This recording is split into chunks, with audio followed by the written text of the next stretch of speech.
ഈശോ മിശിഹായിക്ക് സ്തുതിയായിരിക്കട്ടെ. ഹല്ലേലൂയ. എന്റെ പ്രിയപ്പെട്ട സഹോദരങ്ങളെ, സുഖമാണല്ലോ അല്ലേ? കർത്താവിന്റെ കരുണയാൽ എല്ലാം ദൈവകൃപയിൽ പോകുന്നു. നിങ്ങളുടെ പ്രാർത്ഥനകൾക്ക് പ്രത്യേകം നന്ദി കേട്ടോ. ധ്യാനത്തിനോട് പ്രത്യേകം പ്രാർത്ഥിക്കണം കേട്ടോ. ദൈവകൃപയിൽ ഞാൻ ലാസ്റ്റ് ദിവസമൊക്കെ ആകുമ്പോൾ മുഴുവൻ വിശേഷങ്ങളും പറയാം. പ്രിയമുള്ള സഹോദരങ്ങളിൽ നിന്ന് പ്രത്യേകിച്ച് നമുക്കൊരു നന്മ പറഞ്ഞവരെയും ചൊല്ലി പ്രാർത്ഥിക്കേണ്ടത് PDMന്റെയും ASTMന്റെയും പ്രീച്ചേഴ്സ് ഓഫ് ഡിവൈൻ മേഴ്സി, അതുപോലെ അഭിഷേക sisters of Jesus and Mary, ഇതിന്റെ രണ്ടിന്റെയും എല്ലാ ഉപകാരികൾക്കും വേണ്ടി പ്രത്യേകമായിട്ട് പ്രാർത്ഥിക്കുകയാണ്. പ്രത്യേകിച്ച് ഈ ഒരു വൈദിക സമർപ്പിത സിസ്റ്റേഴ്സ് സമൂഹമൊക്കെ നല്ല ദൈവകൃപയിൽ വരാൻ വേണ്ടി മധ്യസ്ഥം വെച്ച് പ്രാർത്ഥിക്കുന്നവര്, അതുപോലെ തന്നെ ദൈവവിളികള് ഇങ്ങോട്ട് അയക്കുന്നവര്, അതേപോലെ തന്നെ സെമിനാരി വിദ്യാർത്ഥികളുടെ അല്ലെങ്കിൽ സിസ്റ്റേഴ്സ് പഠിക്കുന്നവര്, പാരന്റ്സ്, അതുപോലെ തന്നെ ഇതിനു വേണ്ടിയുള്ള ഒരുപാട് തരത്തിലുള്ള വീടുകളൊക്കെ വാടകയ്ക്കൊക്കെ തന്നിരിക്കുന്നവർ, ചിലവർ സ്ഥലം തന്നത്, അതേപോലെ തന്നെ സെമിനാരി വിദ്യാർത്ഥികളെ സിസ്റ്റേഴ്സിനെ പഠിപ്പിക്കാൻ വേണ്ടി ദശാംശം തരുന്നവര്, സ്ഥിരമായിട്ട് സെന്ററുകളിൽ മധ്യസ്ഥ പ്രാർത്ഥനയ്ക്ക് വരുന്നവര്, അങ്ങനെ ഒരുപാട് പേര് നിങ്ങളെല്ലാം അതിനുവേണ്ടിയൊക്കെ അങ്ങനെ എല്ലാ ഉപകാരികൾക്കും വേണ്ടി പ്രത്യേകമായിട്ട് പ്രാർത്ഥിക്കുകയാണ്. നിങ്ങൾക്ക് അങ്ങനെ സെമിനാരി വിദ്യാർത്ഥികളെ പഠിപ്പിക്കാനും സിസ്റ്റേഴ്സ് ആകാൻ പഠിക്കുന്ന കുട്ടികളെ പഠിപ്പിക്കാനൊക്കെ ആഗ്രഹമുണ്ടെങ്കിൽ നിങ്ങളങ്ങനെ കോൺടാക്ട് ചെയ്യാം. കുറവിലങ്ങാട് ഓഫീസിൽ, PDMന്റെ ഓഫീസിൽ, അതേപോലെ തന്നെ വാഴക്കുളത്ത് STMന്റെ ഓഫീസിലൊക്കെ നിങ്ങൾക്ക് കോൺടാക്ട് ചെയ്യാം കേട്ടോ. അല്ലെങ്കിൽ എന്നെ കോൺടാക്ട് ചെയ്താലും ഞാൻ ഡീറ്റെയിൽസ് ഒക്കെ തരാം. എനിവേ, അതിനേക്കാൾ എല്ലാം ഉപരി പ്രത്യേകിച്ച് എൻ്റെ സഹോദരങ്ങളുടെ പ്രാർത്ഥനയാണ് ഏറ്റവും പ്രധാനപ്പെട്ടത്. നന്നായിട്ട് നിങ്ങൾ ശരിക്കും അതായത് നല്ല ജോൺ മരിയവേനയുടെ ഫീസ്റ്റൊക്കെ അല്ലായിരുന്നു. അപ്പം വൈദികർക്ക് സമർപ്പിതർക്കും അതുപോലെ പ്രാർത്ഥനകൾ ഉയർത്തുമ്പോൾ അതുപോലെ ദൈവത്തിന്റെ കൃപ നിറയും. വിശുദ്ധ പൗസ്തീനയുടെ ഡയറിയിലാണ് നീ ഉപവാസം, പ്രാർത്ഥന, ഇന്ദ്രിയ നിഗ്രഹം, ജോലി, സഹനം ഇതെല്ലാം കാഴ്ചവെച്ച് വൈദികരുടെ സമർപ്പിതർക്കും വേണ്ടി പ്രാർത്ഥിക്കാനാണ് പറയുന്നത്, അവർക്ക് ശക്തി കിട്ടാൻ വേണ്ടിയിട്ട്. അതുകൊണ്ടാണ് ഞാൻ അത് നമ്മുടെ ജീവിതത്തിന്റെ ഭാഗമാക്കിയെടുക്കാം. എന്തായാലും ഉപകാരികൾക്ക്, ഇങ്ങനെയുള്ള എല്ലാ ഉപകാരികൾക്കും വേണ്ടി പ്രാർത്ഥിക്കുന്നു. നന്മ നിറഞ്ഞ മറിയമേ സ്വസ്തി, കർത്താവ് അങ്ങയോട് കൂടെ സ്ത്രീകളിൽ അങ്ങ് അനുഗ്രഹിക്കപ്പെട്ടവളാവുന്നു. അങ്ങയുടെ ഉദരത്തിൻ ഫലമായി ഈശോ അനുഗ്രഹിക്കപ്പെട്ടവനാവും.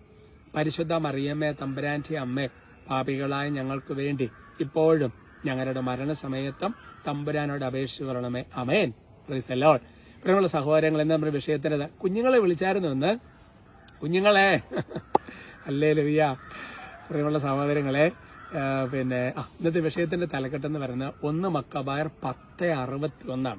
First മക്കബീസ് chapter 10:61. തലക്കെട്ട് ഇങ്ങനെയാണ്: ചിലതൊക്കെ കണക്കിലെടുക്കരുത്. നല്ലൊരു വചനമാണ്. ഇസ്രായേലിലെ ദ്രോഹികളും അധർമ്മികളുമായ ഒരു കൂട്ടം ആളുകള് അവരെന്താ അറിയോ, അവർ അവനെതിരെ ഒത്തുചേർന്നു, അവനിൽ കുറ്റം ആരോപിച്ചു. എന്നിട്ട് അടുത്ത വാക്യം എന്നാൽ അലക്സാണ്ടർ രാജാവ് അത് കണക്കിലെടുത്തില്ല. നല്ലൊരു പഴയ നിയമത്തിലെ മക്കബാരുടെ പുസ്തകത്തിലെ മത്താത്യാസ് പുത്രന്മാര്, അതേപോലെ തന്നെ ജോനാഥൻ, യൂദാസ്, അങ്ങനെയുള്ള വളരെ ശക്തരായ ജനനേതാക്കന്മാരുണ്ട്. അങ്ങനെ ഒരാളാണ് ജോനാഥൻ. അപ്പൊ അലക്സാണ്ടർ രാജാവ് വരുന്നുണ്ടെങ്കിൽ അപ്പോൾ ജോനാഥൻ വന്ന് അലക്സാണ്ടർ രാജാവിനെ കാണുകയും സംസാരിക്കുകയൊക്കെ ചെയ്യാം. അപ്പോഴത്തേക്കും ഈ ജോനാഥൻ ഒരു സപ്പോർട്ട് അലക്സാണ്ടർ രാജാവിന് കൊടുത്തു കഴിഞ്ഞാൽ ചില ആൾക്കാരുടെ കാര്യങ്ങൾ നടക്കുകയല്ല. അപ്പോൾ അതാണ് ഇസ്രായേലിലെ ദ്രോഹികളും അധർമ്മികളുമായ ഒരു കൂട്ടം ആളുകൾ ഈ ജോനാഥരെ ഒത്തുചേർന്നു. അത് ശരിയാ, ഈ അധർമ്മം പ്രവർത്തിക്കുന്നവർക്ക് ഒത്തുചേരാൻ ഭയങ്കര എളുപ്പമാണ്. നല്ല കാര്യത്തിന് വേണ്ടി ഒത്തുചേരാൻ വലിയ ബുദ്ധിമുട്ടുമാണ്. അപ്പോൾ ഒത്തുചേർന്നു. എന്നിട്ട് അവൾ കുറ്റം ആരോപിച്ചു. അലക്സാണ്ടർ രാജാവിനെ ഞാനും നോക്കിയേ അത് കണക്കിലെടുത്തില്ല. എന്റെ പ്രിയപ്പെട്ട സൗകര്യക്കാരെ നമ്മൾ മനസ്സിലാക്കണം, ചിലതൊക്കെ എല്ലാവരും കൂടെ ഒത്തുചേർന്ന് കൂടി വന്നാലും നമ്മൾ കണക്കിലെടുക്കരുത്. നമ്മളെന്താ വെച്ചാൽ ഇപ്പോൾ ജനസ്വരം ദൈവസ്വരമായിട്ട് എടുക്കുന്നവരുണ്ട്. എല്ലാ ജനസ്വരം ദൈവസ്വരം അല്ല. അതേസമയം ജനത്തിന്റെ സ്വരം ദൈവജനത്തിലൂടെയൊക്കെ വരുന്ന സംഗതികൾ ദൈവസ്വരമാകാം, ഇല്ലാന്ന് ഞാൻ പറയുന്നില്ല. പല കാര്യങ്ങളുണ്ട്. ദൈവസ്വരം കേൾക്കാൻ ബൈബിളിലൂടെ ദൈവസ്വരം കേൾക്കാം, പ്രാർത്ഥിക്കുമ്പോൾ ദൈവസ്വരം കേൾക്കാം, അധികാരികളുടെ നമുക്ക് ദൈവസ്വരമാണ്, സഭ ദൈവത്തിന്റെ സ്വരം എന്ന് പറഞ്ഞതുപോലെ ജനത്തിന്റെ സ്വരം എന്നൊക്കെ നമ്മൾ പറയും.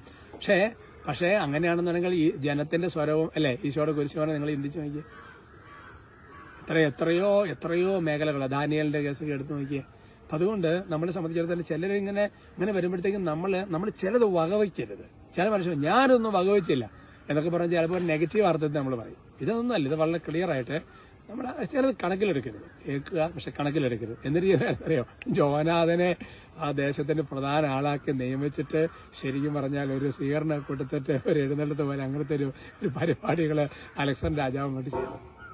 അത് ശരിയാ, ഒരാളെ ഇങ്ങനെ കർത്താവ് ഉയർത്താൻ തീരുമാനിക്കുമ്പോൾ പിശാജ് ആ വ്യക്തിയുടെ കാരണം ആ വ്യക്തിയിലൂടെ ഉണ്ടാകുമ്പോൾ നന്മ പിശാചിനറിയാം. എന്നിട്ട് പിശാജ് ആൾക്കാരെ ഒത്തുചേർത്തുകൊണ്ട് ഇതൊക്കെ കട്ട് ചെയ്യാൻ വേണ്ടി നോക്കും.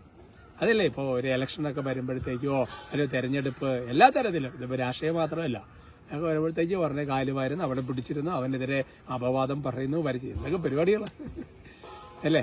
അതുകൊണ്ട് ചിലതൊന്നും നമ്മൾ കണക്കിലെടുക്കുന്നത് അല്ലേ. അപ്പൊ നമുക്കൊരു ദൈവത്തിന്റെ ജ്ഞാനം ഉണ്ടെങ്കിലാണ് നമുക്കിതെല്ലാം പറ്റുള്ളൂ. പക്ഷെ അനുഗ്രഹിക്കട്ടെ കേട്ടോ. നിങ്ങൾ അങ്ങനെ നന്നായിട്ട് കണക്കിലെടുത്ത് അല്ല കണക്കിലെടുത്തല്ല അങ്ങനെയൊക്കെ പോകുന്നവരാണെന്ന് എനിക്കറിയാം. അപ്പൊ അതുകൊണ്ട് ഓർമ്മപ്പെടുത്താം. പക്ഷെ അനുഗ്രഹിക്കട്ടെ കേട്ടോ. കൂടെയുണ്ട് കേട്ടോ. സ്തുതിക്കാം. Hallelujah, hallelujah. ഈശോയെ സ്തുതിക്കുന്നു, ആരാധിക്കുന്നു, നന്ദി പറയുന്നു. കർത്താവായ ദൈവമേ, ഇവരെല്ലാവരും പ്രത്യേകം ബ്ലെസ് ചെയ്ത് പ്രാർത്ഥിക്കുകയാണ്. കർത്താവ് വലിയ കാരുണ്യം, വലിയ സ്നേഹം, വലിയ കൃപ ഇവർ ഓരോരുത്തരും മേലും വന്ന് നിറയട്ടെ. കർത്താവായ നിന്ന് വചനം കേട്ട് ഓരോരുത്തർക്ക് ഈ വചനം വെച്ച് ജീവിതത്തെ പരിശോധിക്കാൻ തക്ക വിധം ദൈവത്തിന്റെ ഒരു പ്രത്യേക പരിശുദ്ധാത്മാവിന്റെ അഭിഷേകം ഉണ്ടാകട്ടെ എന്ന് പ്രാർത്ഥിക്കുന്നു. ദൈവമേ, ഒരുപക്ഷെ കർത്താവെ മറ്റു പലരുടെ അഭിപ്രായങ്ങളൊക്കെ കണക്കിലെടുത്ത് പല കാര്യത്തിനും തീരുമാനമെടുത്ത് പിന്നീട് തെറ്റായി പോയി എന്നൊക്കെ ചിന്തിക്കുന്ന അനേകം വ്യക്തികളുണ്ടല്ലോ. അനുതാപത്തിന്റെ കൃപ നിറയട്ടെ എന്ന് പ്രാർത്ഥിക്കുന്നു. കർത്താവ് ഒരുപക്ഷെ ഇങ്ങനത്തെ ഒരു സ്റ്റേജിലൂടെ കർത്താവ് കടന്നു പോകുന്ന എല്ലാവരും കൂടെ ഒത്തുചേർന്ന് ആക്രമിക്കുന്ന അങ്ങനത്തെ അവസ്ഥയിലൂടെ കടന്നു പോകുന്നവർക്ക് വലിയൊരു സമാശ്വാസം ഉണ്ടാകട്ടെ എന്ന് ആശീർവദിക്കുന്നു. അപ്പോൾ കർത്താവ് ദൈവരെ കുടുംബങ്ങളെയും ഈശോയുടെ നാമത്തിൽ മുദ്രയിടുന്നു.